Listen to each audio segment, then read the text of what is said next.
नमस्कार किसान भाइयों, हमारे इस नए भाग में आप सभी का स्वागत है। किसान भाइयों, आप अरहर की फसल की खेती करते हैं, लेकिन विभिन्न रोगों के लग जाने से आपके फसलों के उत्पादन में कमी आती है। और अगर आप चाहते हैं कि आपकी उत्पादकता में कमी ना आए, बढ़ोतरी हो, तो ज़रूरी है कि आप इनमें लगने वाले रोगों की पहचान करें और ससमय इनका निवारण करें। तो इसी क्रम में आज हमारे साथ हैं डॉक्टर अभिजीत घटक, जो कि वैज्ञानिक हैं पौधा रोग विभाग, बिहार कृषि विश्वविद्यालय सबौर से, और वो आपको बताएंगे आज कि आम तौर पर कौन कौन सी बीमारियां लगती हैं अरहर फसल में और आप उनका निवारण कैसे करें। धन्यवाद अनु। हमारे बिहार में मुख्य रूप से कई सारे अरहर में कई सारी बीमारियां हैं, जिसमें सबसे प्रमुख है उकठा। उकठा के अलावा कुछ फंगस या फफूंद से होने वाले लीफ स्पॉट भी बीमारी है, और इसके अलावा कुछ वायरल बीमारी भी है, यानी कि विषाणु जनित बीमारी। आइए हम लोग अपने प्लॉट पे देखते हैं कि किस तरह का बीमारी का क्या क्या लक्षण है और उसका रोकथाम कैसे कर सकते हैं। हम लोग जैसा कि देख रहे हैं, ये पौधे को देखिए, इस पौधे को देखिए, ये बीमारी लगी हुई है। इसमें उकठा बीमारी है, जो कि जड़ में लगने वाली बीमारी है। जड़ में ये बीमारी होती है, जड़ में फफूंद जनित ये बीमारी है। और होता क्या है कि जड़ के थ्रू जो ऊपर में जो पानी ऊपर की ओर आता है, पानी के साथ साथ इसमें जो न्यूट्रिशन ऊपर आते हैं पौधों में, वो सारी चीज़ें ब्लॉक हो जाती है और धीरे धीरे पौधे मर जाते हैं। तो ये एक जो बीमारी है, इसका कुछ एडवांस रूप भी आगे है। हम लोग यहाँ पे एक छोटे तौर पर एक स्क्रीनिंग कर रहे हैं अलग अलग जीनोटाइप का, तो हम कुछ और इसके आगे का एडवांस स्टेज को आगे दिखाते हैं। आप लोग इधर आ सकते हैं। देखिए, यहाँ पे कुछ पौधे हैं जो कि एकदम ऑलमोस्ट मर गए हैं, और ये इसमें सब विल्ट लगा हुआ है। ये जैसे आप देख सकते हैं, इस पौधे को देखिए, लगभग ये ख़त्म ही हो गया, इसमें कुछ और ग्रोथ है नहीं। हालांकि किसी में ये पार्शियल विल्टिंग भी कहते हैं कि पूरी तरह से पौधा मरता नहीं है।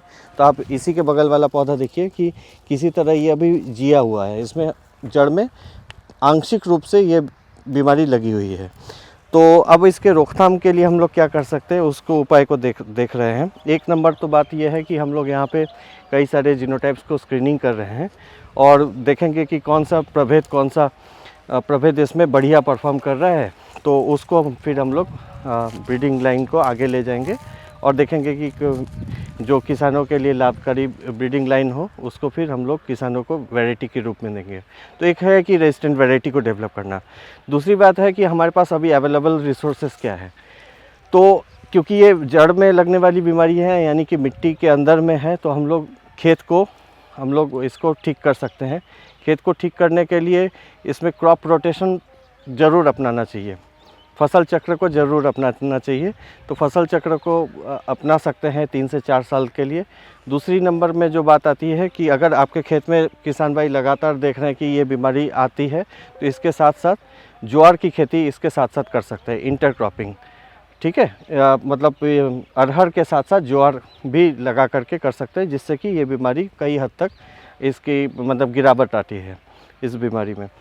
तीसरी बात है कि हमारे पास फफूंदनाशी है। तो फफूंदनाशी का इस्तेमाल हम लोग सीड ट्रीटमेंट के रूप में, यानी कि बीज को उपचार करने के रूप में कर सकते हैं, जिसमें हम लोग बेनलेट या बेनोमाइल के साथ साथ थीरम का इस्तेमाल कर सकते हैं। 50% बेनलेट ले लिया और 50% थीरम ले लिया। तो इन दोनों का मिश्रण, माने कि 1.5 ग्राम अगर लेते हैं तो 3 ग्राम प्रति किलो बीज में ट्रीट करके, उपचार करके फिर उसको हम लोग लगा सकते हैं। या अगर कुछ भी नहीं है हमारे पास, तो कार्बेंडाजिम, जो कि बेबिस्टिन नाम से भी आता है, मार्केट में बहुत प्रचलित है, हम लोग उसका इस्तेमाल कर सकते हैं सीधे 3 ग्राम प्रति किलो बीज।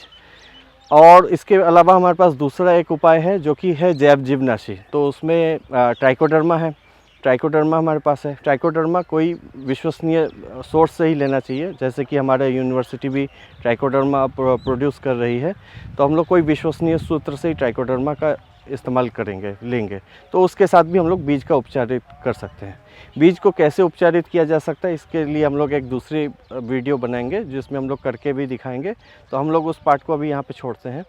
अब अगर आपके खेत में ये बीमारी लग गई है, या आप किसान भाई देख रहे हैं कि अभी ये बीमारी लगना शुरू हो गया है, तो हम लोग क्या कर सकते हैं। तो इसमें एक विधि है कि ड्रेंचिंग एक है विधि, उपाय उसमें कर सकते हैं। किसान भाई आप देख सकते हैं कि पूरे खेत में ये बीमारी नहीं लगी है, पूरे खेत में ये बीमारी नहीं लगी है। आप अगर इसको ऑब्ज़र्व करेंगे तो कहीं कहीं पे पैचेस में ही होंगे, यानी कि 8-10 पौधा एक जगह पे मर गया और कहीं पे और 2-3 पौधा मर गया, इस तरह से पैचेस में ही ये बीमारी दिखेंगी। तो इसको अब ठीक करने के लिए हम लोग ऐसा कर सकते हैं कि इस पौधे में हम लोग को ड्रेंचिंग जो विधि है, तकनीक है फंजीसाइड को अप्लाई करने के लिए, तो वो हम लोग कर सकते हैं। इसके लिए क्या करेंगे, कुछ बहुत ही साधारण है। फॉर एग्ज़ाम्पल आपके पास अगर बेबिस्टिन है, कार्बेंडाजिम जिसका नाम लिया था मैंने अभी थोड़ी देर पहले, तो कार्बेंडाजिम ले सकते हैं।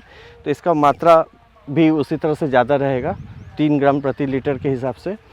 या अगर बेबिस्टिन ये नहीं है तो कॉपर ऑक्सीक्लोराइड भी किसी हद तक अच्छा काम कर जाएगी, वो भी उसी तरह से 2.5 से 3 ग्राम प्रति लीटर के हिसाब से लेकर के। अब इसमें पूरे पौधे को नहीं नहलाना है, इसमें पूरे जगह पे स्प्रे नहीं करना है। तो नोज़ल जो होगा, स्प्रेयर का नोज़ल हम लोग यहाँ पे उसका फोर्स से पानी को डालेंगे और इतना डालेंगे कि कम से कम 8-10 इंच के आसपास तक, जहाँ तक इसके जड़ पहुँचे, तो इतने हाइट तक कम से कम के आसपास ये पहुँच जाए, पानी नीचे पहुँच जाए। तो हम लोग को करना क्या है कि जहाँ जहाँ पे ये बीमारी वाले पौधे हैं वहाँ पे तो इसका अप्लाई करना ही है।